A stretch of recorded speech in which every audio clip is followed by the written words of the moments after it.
भक्तिन एक गरीब, मेहनती और स्वाभिमानी महिला थी जो दूसरों के घरों में काम करके अपने परिवार का पालन पोषण करती थी। वह बहुत परिश्रमी और ईमानदार थी, लेकिन समाज में उसे केवल एक घरेलू नौकरानी के रूप में देखा जाता था।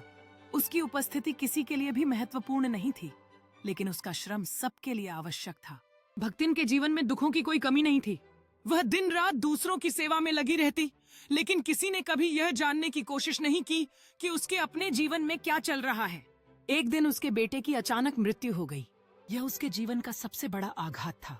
किसी भी माँ के लिए अपने बेटे को खोना असहनीय होता है, लेकिन भक्तिन के पास शोक मनाने का समय नहीं था।